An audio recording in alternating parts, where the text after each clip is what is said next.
Danger Seekers Audio Repertory Company. Don't be afraid of the dark.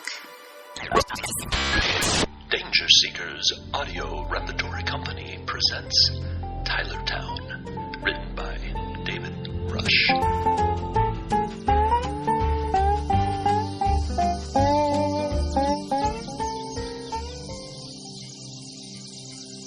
July 13, 1929, rural Mississippi. A young boy walks alongside a stretch of railroad track outside of town. His dog Myrtle is with him, sniffing about. It is a particularly bright, sunny, hot July day. The steel rails are blindingly shiny and shimmering with heat. The boy is singing a song to himself as he walks the tracks. The boy's name is Everett Hart.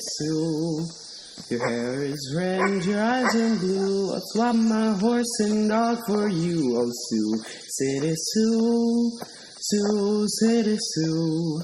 There ain't no gal as true as my sweet Sue, city Sue. The boy halts his tune, picks up a rock from the railbed, inspects it a moment, then heaves it down the track ahead of him.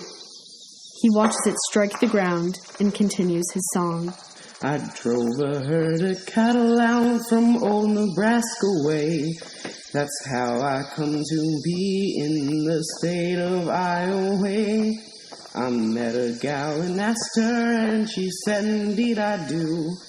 I asked her what her name was, and she said Sioux City. The boy comes upon a man sitting on a stack of rail ties at a clearing in the thicket alongside the railbed. A large, worn suitcase sits next to him. W.T. Raleigh Corporation is embossed on the leather. He is a salesman. At present, he is shaking the gravel out of one worn brown shoe. Morning, son. Hot day to be walking tracks, isn't it? You a salesman, mister? Yep. Yep, I'm a salesman. What you selling? Little this, little that. Vitamins now, mostly. What's your name, boy? Everett. Well, Everett, how far down this track is Dempsey? Dempsey? This town here is Tylertown. Tylertown. That's your town, is it, huh? Yep. Half a mile, maybe. Back there. Tylertown. I don't know. I guess I'm going to have a longer walk today than I thought. Well, Everett, does your Tylertown have a general store in it? Yes, sir. Mm-hmm. Well, Everett, looks like I'm going to be stopping at your Tylertown before I make Dempsey. So, nice talking to you, son. Everett watches for a moment as the salesman squares his hat, picks up his case, and begins walking down the track. Hey, mister. Yep. Mister, you give me a nickel if I show you a good trick?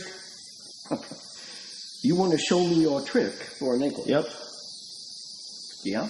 All right, Everett. Looks like you made a sale.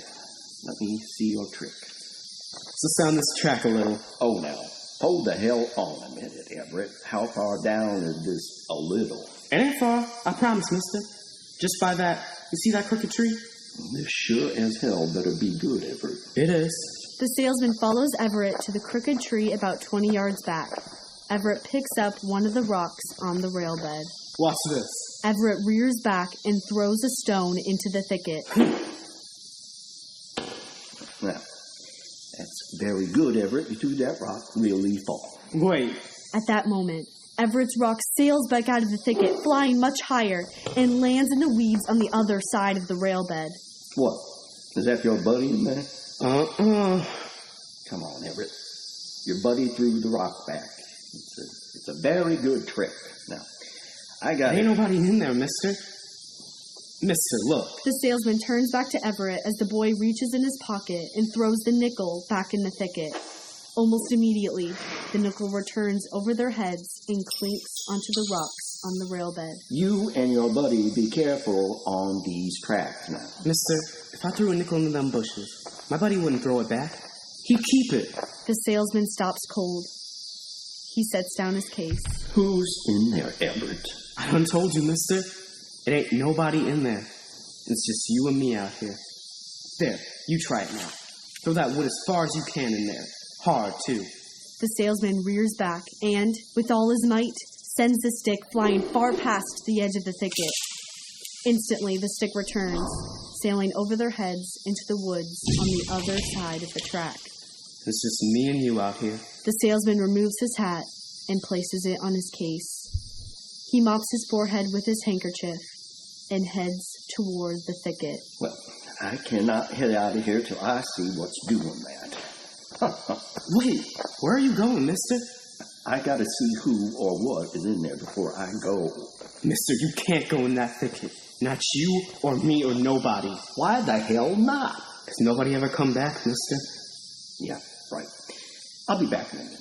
Everett watches quietly as the salesman parts the thick branches and pushes his way through. You ain't coming back, mister.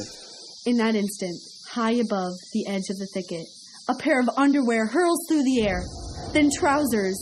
Next comes a tie, shoes fly, a garter, a second sock, a shirt. Finally, a single ghost white handkerchief flutters to the ground. After a long moment, Everett gathers the salesman's belongings neatly in his arms. He kneels beside the case. Gleaming brown vitamin bottles of every variety are tucked inside. Everett places the clothing on top of the bottles, removing the salesman's weathered wallet first from the trouser pocket. There are several $20 bills, 2 10s and 2 1s inside. Everett puts the wallet back in the pocket, shuts the case, and picks it up. He heads back to Tylertown, his dog following behind him. Sioux City Sioux, Sioux City Sioux.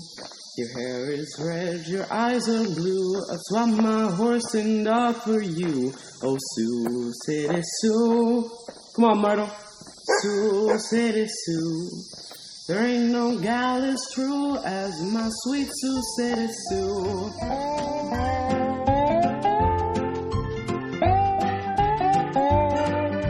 This has been a Danger Seekers Audio Repertory Company production of Tylertown by David Rush. Thank you for listening.